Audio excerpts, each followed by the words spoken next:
producción propia tocamos muchos temas y entendemos que algunos requieren una breve explicación adicional.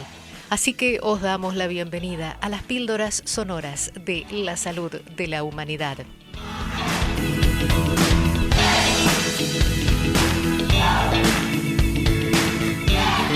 Hola, hoy nos vamos a fijar en las aves y nos vamos a hacer con ellas una pregunta muy característica del gran William Shakespeare. ¿Migrar o no migrar? Esa es la cuestión. El cambio climático evidentemente impulsa a migrar. Ya hemos repetido muchas veces que la mitad de las personas que se mueven hoy en día en el planeta lo hacen impulsados por el cambio climático. Estas migraciones impulsadas por el cambio climático cuestionan identidades y formas de vida. En principio, quienes muestren flexibilidad en su capacidad nómada tienen, al menos en principio, muchas más opciones de sobrevivir. Los animales voladores, como insectos, murciélagos o aves, están precisamente por su movilidad entre los primeros en los que fijarse y tomar nota. El ornitólogo Jorge García Macía de la Universidad de Alicante ha hecho recientemente una interesantísima revisión sobre el movimiento geográfico de las aves, en la cual me he inspirado para esta píldora. Uno de los axiomas de la ecología de las especies de aves, por el cual se clasifican en sedentarias o nómadas, se está cayendo.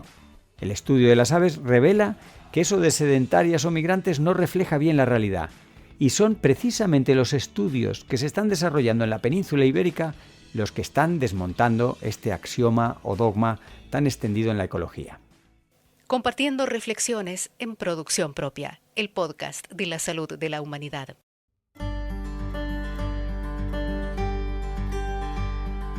Por conveniencia, o por falta de información exacta o precisa, era habitual o ha sido habitual que las especies o poblaciones de aves se clasificasen como migradoras o sedentarias / residentes, que viene a ser lo mismo.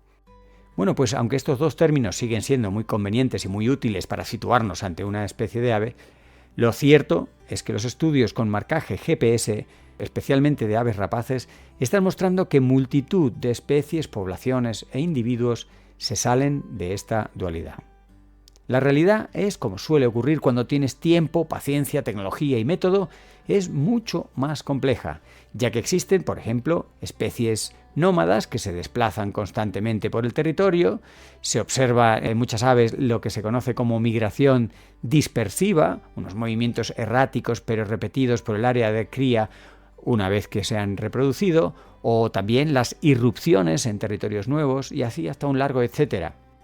Esta variabilidad puede darse en las poblaciones a lo largo de todo el mundo, pero como cabía esperar, es precisamente en las latitudes templadas, como la de la península ibérica, donde la variedad de los comportamientos es mayor. En las zonas templadas hay grandes fluctuaciones ambientales, hay una gran heterogeneidad ambiental, tanto en el tiempo como en el espacio, y por tanto no es tan conveniente migrar, como en las latitudes muy al norte, pero tampoco es muy conveniente la estrategia sedentaria como lo es en las latitudes ecuatoriales.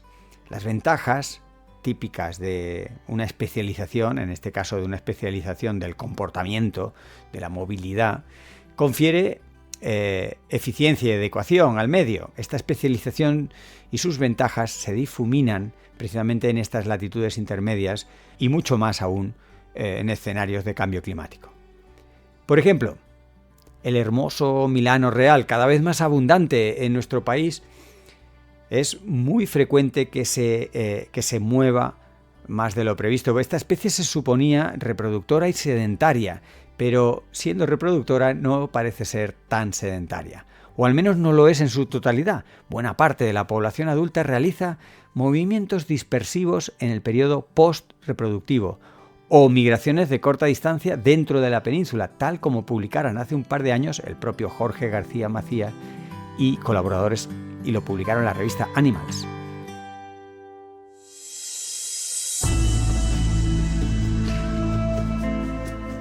Los aguiluchos pálidos ibéricos, otra rapaz preciosa, también despliegan todo un abanico de comportamientos que se utilizan según el entorno de caza. Pueden mantenerse en su territorio habitual, o bien dispersarse, o bien migrar hacia zonas más productivas o prósperas después de reproducirse.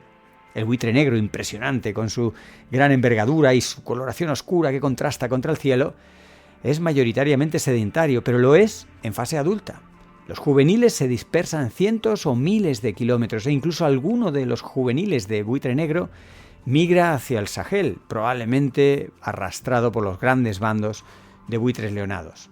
Multitud de factores pueden aumentar la variabilidad de los comportamientos de las poblaciones.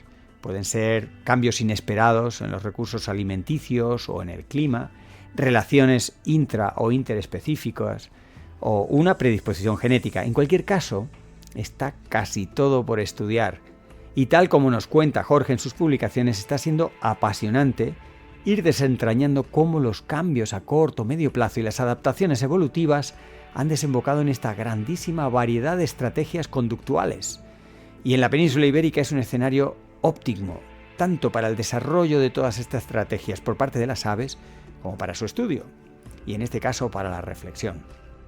El ser humano se complica aún más la vida que todos estos ejemplos que hemos puesto, y se la complica también a estas aves, rapaces y a todos los demás organismos que se propongan migrar.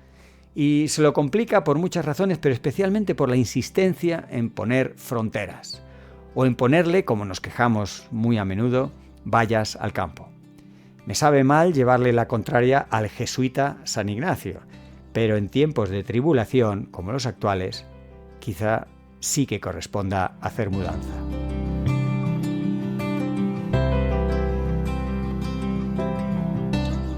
En fin, sea biológica, sea social, los litorales machacados y amenazados por un mar en ascenso hacia el interior requieren movilidad. Una de las formas más evidentes de adaptarse al cambio climático es acomodar esos cambios con un movimiento en el espacio. Un movimiento que puede ser de la primera línea de costa hacia el interior o que puede ser más a larga distancia, como de zonas cálidas a las más templadas o de zonas secas a lluviosas. Pero a ver cómo nos lo montamos los humanos con tanta frontera. Volveremos a este tema, sin duda. Las fronteras necesitan atención y revisión. Mientras tanto, id por la sombra, por si acaso. Un gran abrazo, gracias y hasta la próxima. Gracias por escucharnos. Esperamos que esta breve píldora sonora te haya resultado interesante. Permanece atento que vendrán más y mejores. Y no olvides seguir los episodios más extensos de Fernando Valladares en Producción Propia, el podcast de la salud de la humanidad.